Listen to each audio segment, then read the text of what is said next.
The history of Back to the Future in video games has not been a pretty one.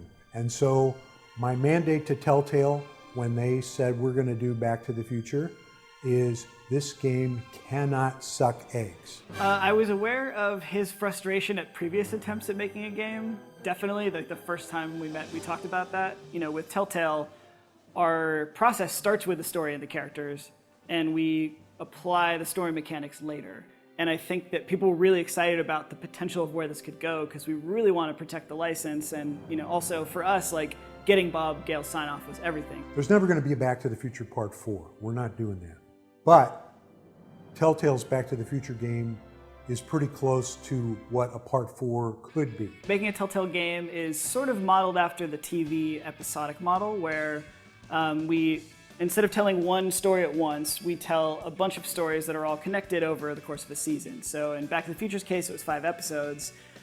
So first we figure out like the really rough story arc, and that's kind of where everything starts. We would have roundtable meetings with the Telltale guys would come down to LA. We got to talking about things. I proposed that we go back into Doc Brown's youth because this was an idea that Bob Zemeckis and I had way early on when we were trying to figure out what Back to the Future Part 2 was going to be about. And instantly, like all of the fans in the room just went, yeah, that's why we should do this. That's the story we want to tell and explore. And then it was all just a matter of, okay, well, we have this basic idea. How do we get the player involved? What is, you know, obviously we want it to be a Doc and Marty story. That was kind of the core of what the films are. And so we started there, came up with the problem for the whole series of Doc getting stranded back in time. Then we go in and start actually kind of creating the concept art. I remember seeing that first Marty sketch was another key moment in the process where we're like, okay, that's the thing we were most worried about in this production.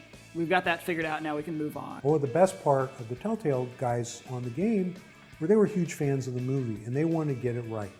They wanted really to be true to the spirit of Back to the Future. Another like really important part of the process for us was getting the actual actors from the movie to be involved. From the very get-go, when the game was first pitched, we said we have to get Christopher Lloyd. If we're going to be doing Doc Brown in a huge speaking role, it's got to be right. I think it's great. What a fabulous idea. It's certainly timely. I mean, video games are hot, and this is great material. I mean, it should be a lot of fun. Great Scott! Having Tom Wilson come back for some voiceover now is rad. Tom as Biff, episode 103, take 1. You're lucky your old man's here, butthead! I feel like that guy is just one of the huge parts. Like, you can't have a Back to the Future game without Biff. He moves his neck more. He uses his jaw more than I do. You know, things like that. So with every character in the movie, I would think about those things. So it's there. I don't have to watch everything because I remember those cues also, the physicality. Although in voiceover it doesn't matter so much, but as you see, maybe in the B-roll, you see, you know, I'm trying to be physical to get back into it to be able to do it right. And then having Claudia Wells come in too, like she was, I think, right off the bat, you know, interested as well, and heard that kind of the band was getting back together. Jennifer?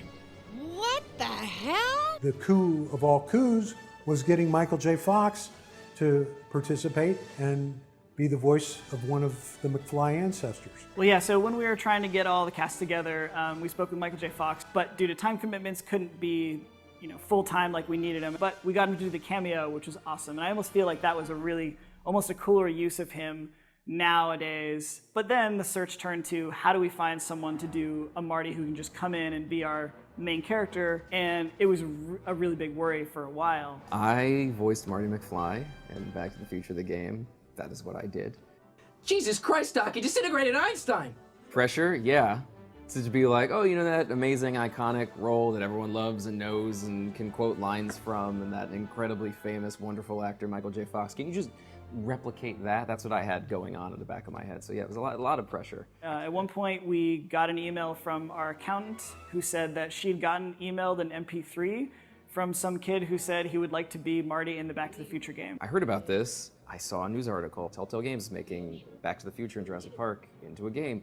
And I was like, wow, that looks awesome. I would love to be, the voice of Marty McFly, but there's no way in hell that's gonna happen. And at the time, Telltale was a lot smaller, so you just have to Google Telltale to get like a list of phone numbers. And Rhoda was the first name that popped up, so I called her and I left a message that was basically this nerdy, like, hey, my name is AJ Locascio, I do a great Marty. You know, I tried to sound as much like Marty as I could.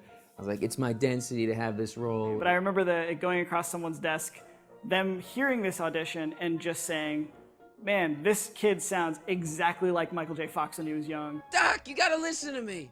The bruise on your head, I know how that happened. You told me the whole story. It was almost no discussion. It was just kind of, yeah, we heard that MP3 that I think he recorded on like a Rock Band microphone with like, it was just insane, but it was that good. AJ's Marty McFly is damn near flawless. When I heard his voice, I couldn't believe it. I mean, I listened to it, and if I didn't know that this was not Michael, I would have assumed it was. He was such a crucial piece to have that energy throughout the entire series, so it was amazing working with him. I was obsessed with the movies growing up, like obsessed with Back to the Future. So it was something that was always in the back of my head. It was just a silly party trick at, you know, what went from a social thing to party trick to actually becoming very useful. So, Jennifer. Uh-huh. What do you think of me? I don't.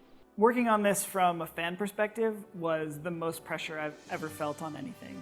Trying to invent a way where we can pull you along through the story and then use dialogue options where you get to choose what Marty's going to say. And I think that's the kind of hook for us, is giving you a situation and then saying, well, here's 3 different ways or 4 different ways that Marty could possibly react. If you were playing Marty, what would you do? And I think that it allows people to really author their own story.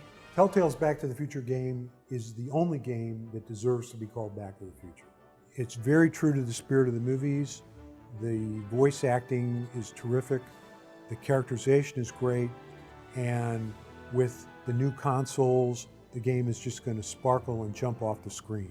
Bringing this game to a new generation, even though it's not that old, is actually super exciting. Like getting to debut it again on all the new platforms. Telltale's got a lot bigger of a fan base now, and there's a lot of people who probably didn't know that we made this game.